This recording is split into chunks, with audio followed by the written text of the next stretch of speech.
الرجیم بسم اللہ الرحمن الرحیم صلی اللہ علیہ حبیبہ محمد وبارک وسلم۔ ناظرین، یہ میرے دل کے جذبات ہیں۔ اگر کہیں آپ لوگوں کو یہ محسوس ہو کہ بین یہی جذبات آپ کے دل میں بھی ہیں تو سمجھ لیجئے گا کہ یہ جو باتیں کرنے والا ہے وہ آپ کے دل کا آئینہ دار ہے، اس کا ترجمان ہے۔ جو کچھ آج سے 30 سال قبل پڑھا، آج سے پورے 30 سال پہلے انہی دنوں میں اولیاء اللہ کے تذکروں کو بذات خود مطالعہ کیا، ان کے حالات زندگی پڑھے، ان کے پاکیزہ افعال کردار نظروں سے گزرے، تو اس قدر ہم اس سے متاثر ہوئے کہ ہمارا دل بھی چاہا کہ ہم بھی ایسے ہی بنیں، ایسے ہی کردار ادا کریں جیسے کہ بزرگان دین نے کیا، جس میں سب سے زیادہ متاثر ہوئے تذکرۃ الاولیاء سے۔ چنانچہ جب بہت زیادہ متاثر ہوئے تو عبادات کی طرف رخ کیا۔ جب عبادات کی طرف رخ کیا، چند دن عبادت کی اور بہت زیادہ نہیں کی، اپنی استعداد کے مطابق۔ ظاہر ہے کہ اس وقت جوانی کا یا لڑکپن کا عالم تھا، تو جب تھک گئے 2-4 دن میں، ظاہر ہے تھکنا ہی تھا، جب تھک گئے تو پھر مؤخر کر دیا، التوا میں ڈال دی بات کہ اچھا یہ پھر کبھی کریں گے، ابھی تو بہت وقت پڑا ہو، ابھی زندگی میں اور بہت کچھ کرنا، ابھی سب سے پہلے ہمیں دنیا میں کامیابی حاصل کرنی ہے اور ایک بڑا آدمی بننا۔ چنانچہ ولی اللہ بننے سے بہتر ہم نے یہ سمجھا کہ فی الحال بڑا آدمی بنا جائے، لہذا دنیا کی طرف متوجہ ہوئے۔ اسی دوران وقت گزرتا گیا، پھر کبھی جب ہم جنازوں میں قبرستانوں میں جایا کرتے، حادثات کا سنتے، تو پھر یہ دل میں یہ جذبہ پیدا ہوتا کہ اب کچھ کرنا چاہیے۔ ظاہر ہے کہ ظاہری طور پہ ہمارے سامنے جو مثال تھی وہ اولیاء اللہ بزرگان دین کی ہی تھی، لہذا ان جیسا ہی بننا ہے، ان جیسے ہی معرفت کے اور قرب کے درجات حاصل کرنے۔ لہذا پھر 2-4 دن وہ پریکٹس، وہ مشق کرتے، پھر اکتا جاتے، پھر اپنی پہلی ہی ڈگر پہ آئے، اس نیت سے، اس ڈھارس سے کہ ابھی بہت وقت پڑا ہے۔ اسی طرح 10 سال اور گزر گئے، پھر 10 سال اور گزر گئے، اسی شش و پنج میں رہے، 4 دن کر لیا اور باقی سال بھر اس آس میں رہے کہ جب وقت آئے گا اس کو پھر کبھی ادا کر لیا جائے گا اور یقیناً ہم وہ معرفت کے درجات حاصل کر لیں گے، چونکہ ہماری ایک روحانی خانوادے کے ساتھ تعلق ہے، ایک نسبت ہے سلسلہ چشتیہ کے ساتھ، تو یہ جو درجات ہیں یہ تو ہتھیلی کے اوپر رکھے ہوئے، یہ ہمیں مل ہی جائیں گے۔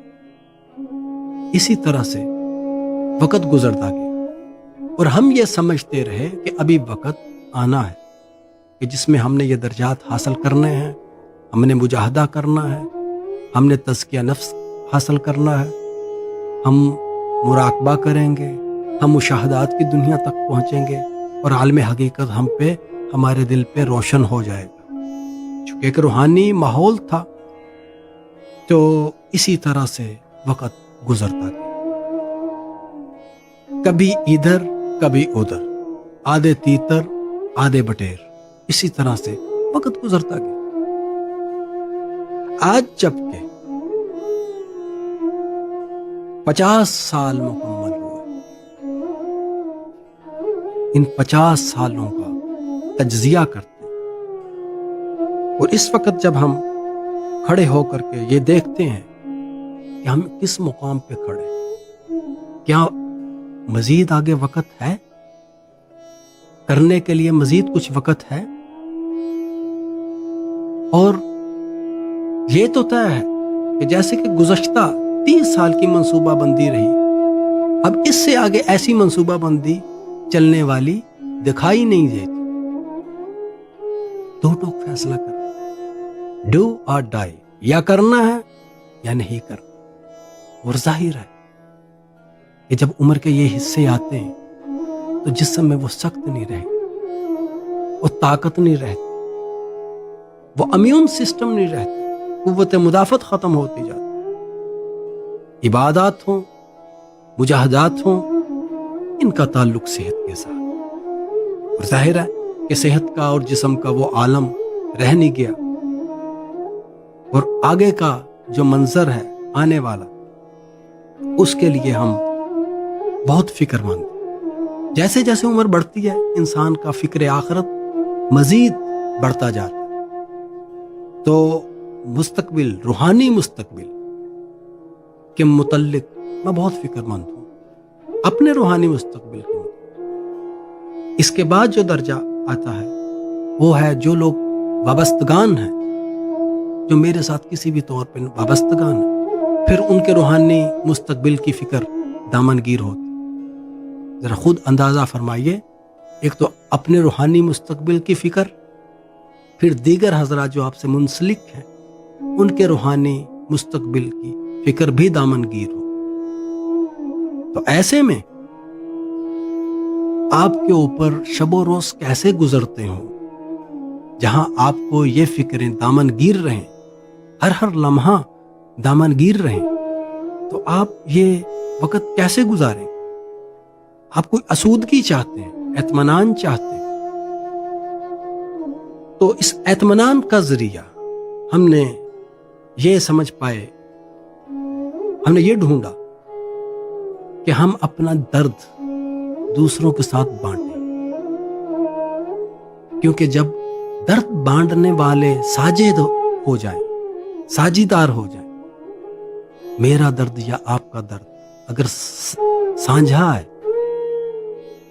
مشترکہ ہے، تو نامعلوم کیوں ایسا مجھے محسوس ہوتا ہے، درد میں کمی سی محسوس ہوتی، ایک ڈھارس سی عجیب سی بچ جاتی،